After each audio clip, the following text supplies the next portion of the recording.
guys. Now, this is obviously more anticipatingly wanted as I expected. Because I wanted to do this, as early as I possibly could whenever episode 3 came out and then episode 4 and all that, because I didn't want to be behind. But at the same time, I wanted to also make sure I had some episodes to look forward to, and I'm not, constantly patiently waiting, because there are some times when a lot of Kamen Rider series, like the episodes, like the current episodes, some of them tend to, wait over time until they come out and then get released in sub and whatnot. But it's here or there.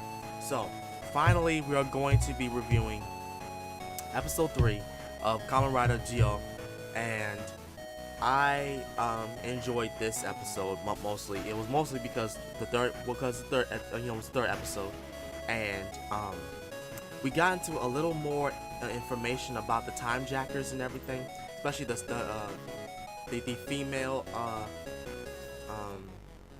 time jacker. Like that is consistently with the three. That's consistently with like the 3 time jackers. So it's that little kid with that with this crazy fashion sense of that little jewel necklace on his head. I can't remember what the heck his name is. Also, his getup is very, very odd. Very odd. Like he has these really, I want to say, like boat-like white boots that he has on. It doesn't like it has zippers on them. But the way he walks is just really, really abnormal. Like he walks like he has an issue.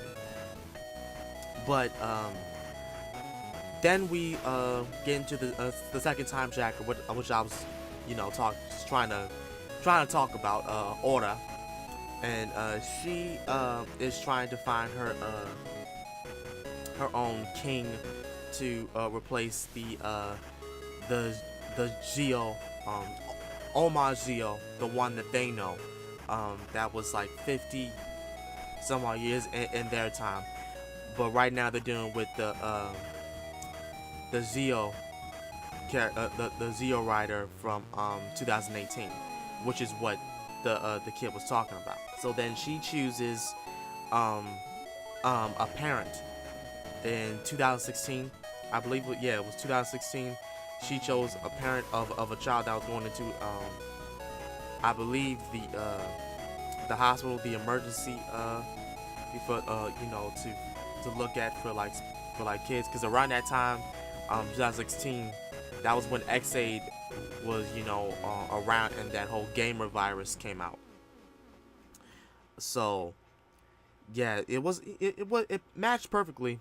So she chose him as the monster X-Aid, whatnot. I still to this day do not know what they're really being called. Are they like the double gangers? Are they called that, or is it just Rider X8 or something like that? It's something like that. Anyway, so while that's going on, our main character, he's being stalked by Gates and the girl who are from a different time, because they're still speculating as to whether or not he's gonna be the I didn't mean to say XA, but the Omar Zeo that they know that destroyed everything. So yeah, they're constantly watching over him. They watched over him while they were eating breakfast. They watched over him while he was walking to school. They watched over him in each of his classes. Like, Gates was even in the bathroom stall that he was about to go into. Like, how do you do that? How do you be in someone's stall and just think that's perfectly okay to just watch them pee or poop, whatever the hell? Like, come on now. Like, have some decency. But yeah, after that, he gets fully fed up with it, and he decides to create a diversion so that he can go hide somewhere, so he can eat his lunch in peace. Otherwise, after that, I'm sorry about that. After that,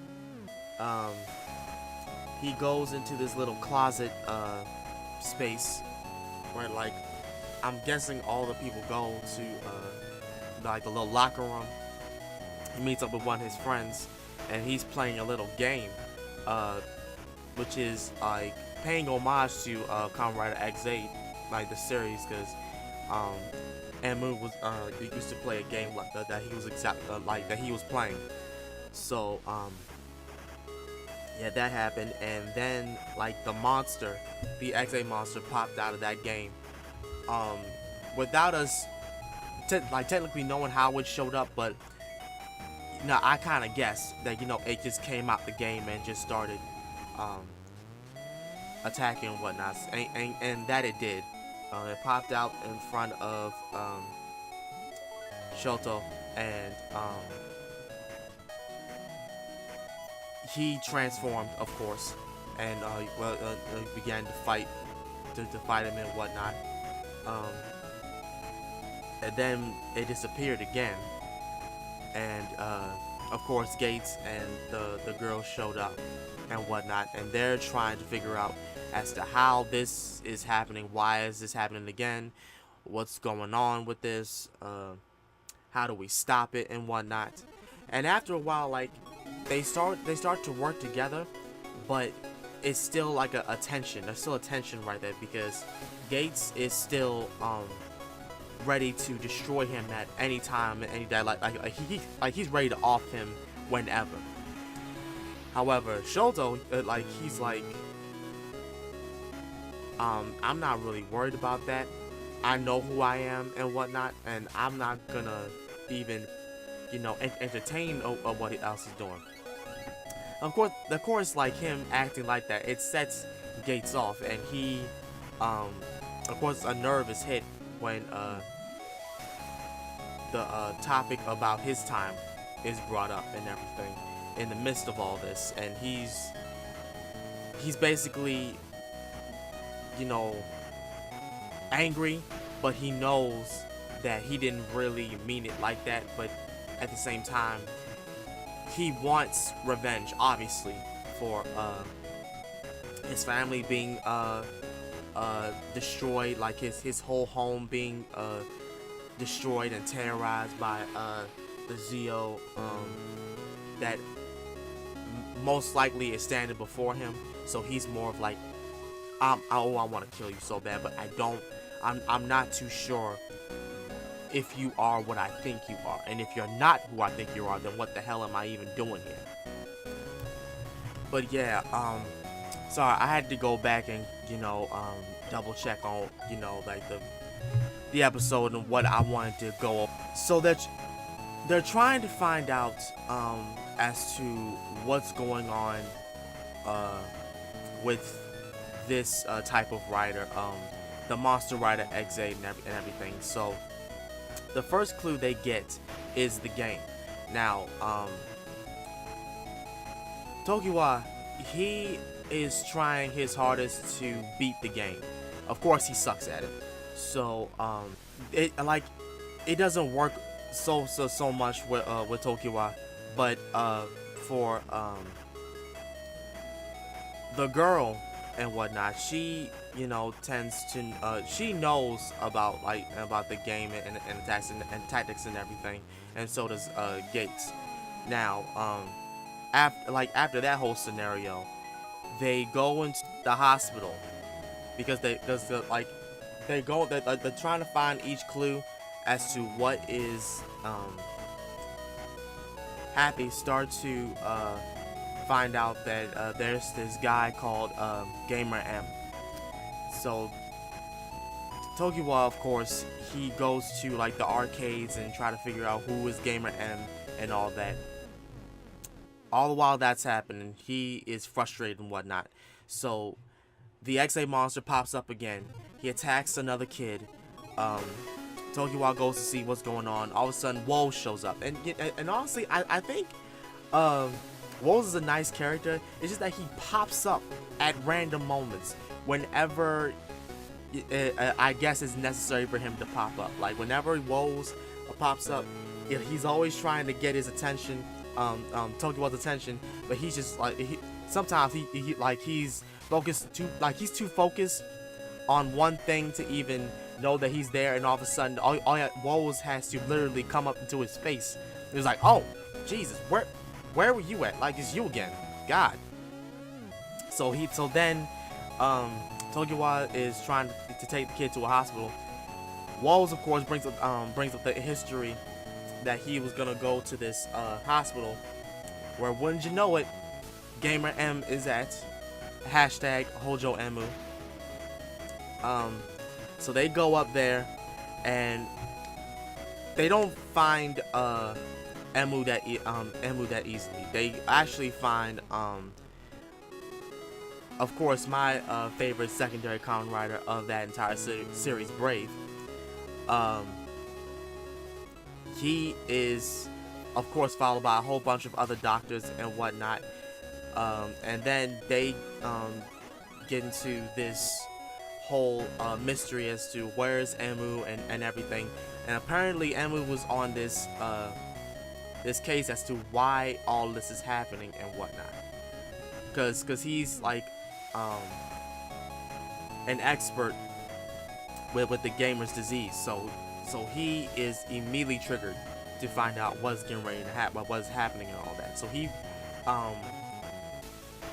actually went inside the game and was trying to find out each pattern of of the game, and why this thing is taking kids and whatnot, making kids like all unresponsive and like halfway like paralyzed and whatnot. So yeah, Tokiwa and Gates, they find this little clue, and it's actually like a secret code that Hojo left behind. So they of course use it and whatnot, and they immediately get transported into the game. So that's when they find the X8 Rider monster, and of course they had the little fight and whatnot, which was a very nice fight, and it was the monster gave a big homage to like the original Rider X8, which I like. A lot of these Rider monsters, they're not like poorly written copies of the original Riders. Like they each possess like a certain trait that's from the original Rider, and the more that they use it, the more they exist, the more abilities that they get. And I actually started to realize that. I was like, holy crap! Like the more that they use their their power, the more and the longer they exist around, the more Rider they become, the more of that specific Rider they become. In this case, it did not. That was definitely the case for this. But after that, I think they defeated the X8 monster for right now. And then that's when Emu popped up out of nowhere, and also we got to see the Rider armor of Drive, because Gates apparently had it, which was freaking dope. Like he could use that, and I was just like, why couldn't you use that earlier? Like out of all the times that you could have used that, you could have used that along with Ghost. But like, I don't know, like, because right now Gates has like 3 of them. He has Ghost, he has Cross, and he has Drive. I don't know why he hasn't used Crosses yet, and I don't know why it took him so long to use Drives, but Gizmo, where's Gizmo, buddy? But yeah, sorry, that's my dog in the background. He's going crazy. But yeah, overall this is a good episode. Now, X8, like the original series, I loved immensely. So this, did not disappoint my happiness at all. I love that we got to see the original actor that played Hojo Emu in Kamen Rider X8, and we finally got to see him in the end of this episode and whatnot. And he's getting ready to combat X8, not X8, but Geo and Gates. I love this a lot, like seriously. But other than that, the next episode I believe is going to be when Tokiwa gets X8's power, which is pretty freaking awesome, if you ask me, because I saw like a little, sneak peek of it and whatnot. Of course, the armor's dope. The armor is seriously dope. So I cannot wait to watch that. Other than that, that's gonna be it for this episode review. I hope you guys enjoyed it, even though it was all over the place, because I was trying to remember everything that happened and whatnot, and yeah. So bear with me if it was all over the place. I try to do the best I can with these. Gizmo, for the love of God, dude. The virtues of having a dog. As such, this has been the Ryo Sakurai, and I will catch you guys next time. Peace.